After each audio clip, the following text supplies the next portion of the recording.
Ngayon, meron siyang 240 plus volts na AC output.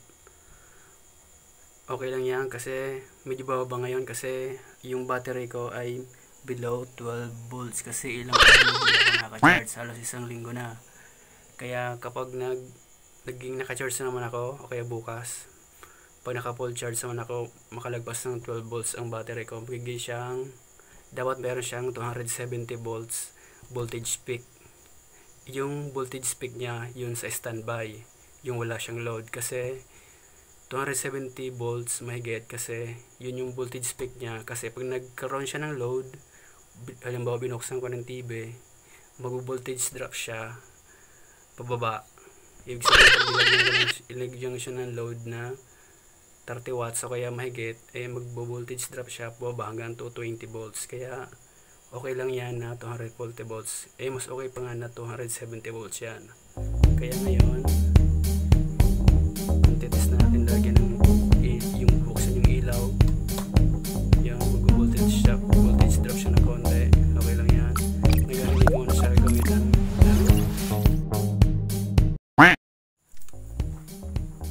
Hello, magandang umaga, magandang araw, magandang gabi sa lahat mga kasimple. Ngayon titingnan natin kung ano ang titingnan natin ang laman nito pagkatapos ng halos 7 buwan ko nagamit dito sa inverter na to, kasi nahalata ko masyado na siyang madumi at madami din siya dito alikabok. So titingnan natin kung ano ba yung laman nito pagkatapos ng anong pwede nating asahan pagkatapos ng 6 na buwan na paggamit nito. At isi-circuit breakdown din natin ang lahat ng piyesa nasa loob para yung mga nagtatanong sa mga connection sa loob ay para malaman nila. Ngayon buksan na natin.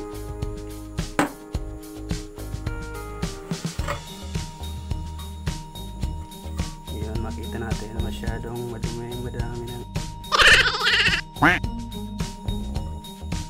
dito lang siya sa masyadong open na lugar, kaya asahan natin na marami siyang alikabok at madaming alikabok sa loob.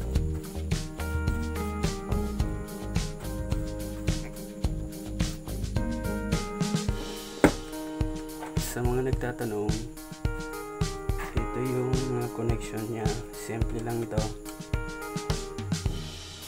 Makikita natin itong dilaw tsaka puti ay doon to sa voltmeter ng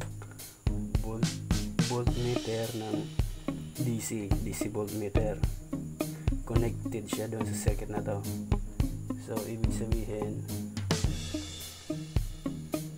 dito sa voltmeter na to ay connected siya dito sa mga warning lights na to. Ito ay ang 2.2k ohms na resistor. Siguro mga 1/4 watts to na 2.2k ohms na resistor. Kaya yung sa nagtatanong na isa natin dyan nakasimple, yung putol daw yung wire nya, ito yon, ganito yon. Itong toroidal na transformer, mayroon lang siyang tatlo, bali 6 na wires na connection. Tatlo dito sa may input at dito naman tatlo sa may output.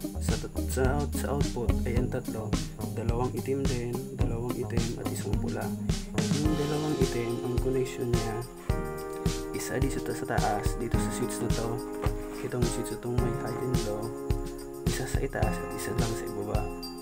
Yung dalawang itim na output sa transformer at yung pula ay dito na yun sa connected sa positive ng ating outlet, saksakan dito. So ibig sabihin ito yung dalawang item, ito lang yung ground natin. So papunta siya, connection na lang yan ay ground.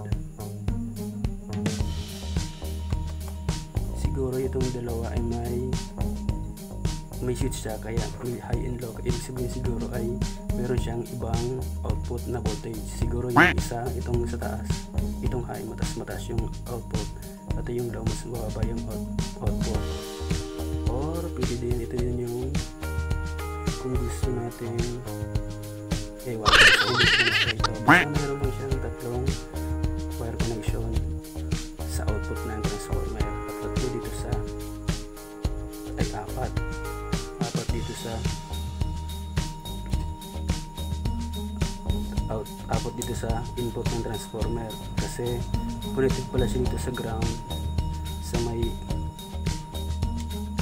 LED na warning light papunta dito sa DC voltmeter.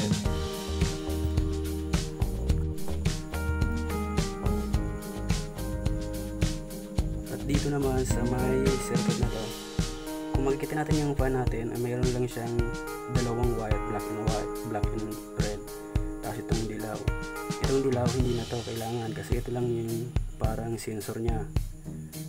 Ito ibig sabihin itong wala tong dilaw naka-maximum na power na ito, ng naka-maximum na voltage na nakakaya nitong fan na to galing dito sa circuit. Ito naman yung circuit nya, napakasimple. Meron lang siyang controller itong controller ito yung mag-supply dito sa gate ng voltage dito sa dalawang transistor na ito. Siya yung mag-supply ng gate voltages dito sa dalawa, at yung source nya is connected na siya mismo dun sa source pin dito mula sa positive ng connection ng transformer papunta dito sa circuit. Meron siyang dalawa lang siya na P75 and F75. Ito ay isang 300 watts na power MOSFET. Kung i-test natin itong dalawa para test natin kung okay pa talaga ito, ay madali lang siya. Kuha lang tayong tester, iset natin sa diode mode, at yung dito sa drain, at yung pula dito sa gate, sa gate. Oops.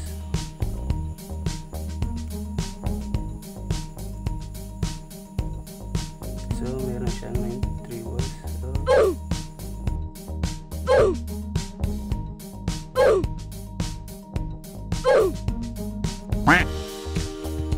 Yun, tama yun, ganyan pala.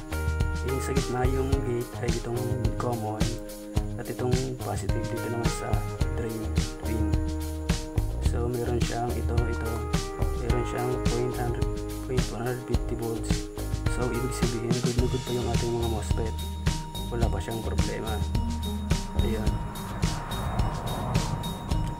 alam natin na ang okay na MOSFET, dapat ang MOSFET nito ay magkaroon lang siya ng 400 to 700 volts na value dito sa diode mode para maging siyang na okay pa yung ating MOSFET. Pag mababa na sa 4.100 volts o mas mataas na sa 0.700 volts, ibig sabihin hindi na okay itong MOSFET natin at kailangan itong palitan.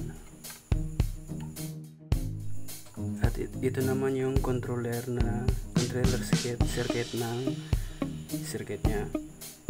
Ito yung kanyang controller. Huwag kayong mag-alala kasi hindi naman ito basta nasisira basta hindi mag over voltage yung battery nyo.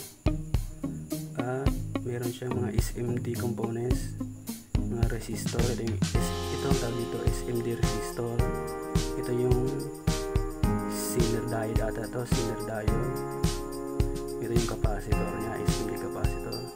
Ito diode din to, diode. So meron lang siyang apat na SMD components nandito sa loob ng circuit na to. Ito diode, isa, capacitor, dalawa, tatlo, Zener, apat resistor, at itong control chip na mismo.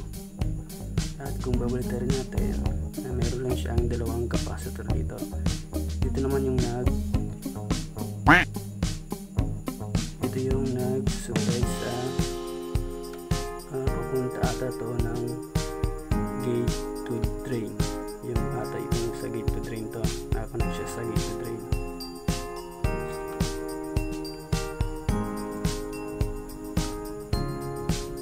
Yun, kaya madali lang siya ang pag-aralan. Dito naman, itong dilaw tsaka puti. Ito yung sa voltmeter natin, DC voltmeter, at ito naman yung dalawa sa may pula at itim. Ito yung sa switch. Kaya kung sino man yung nakabili na may mga putol na sinasabi nila, ganito lang yung connection nila. Madali lang.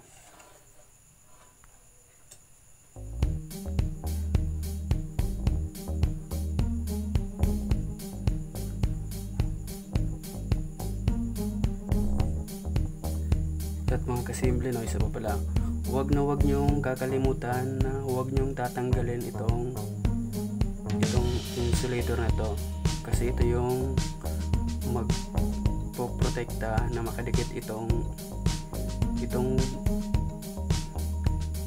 pinaton sa gitna dito sa ano na to, itong heatsink na to, kasi ito lang yung magsisilbing heatsink niya, pero hindi dapat sila magdikit na dalawa. Palagi siyang insulator na nakaharang para hindi siya mag-short, kasi pag nagdikit yan, masisira to, masusunog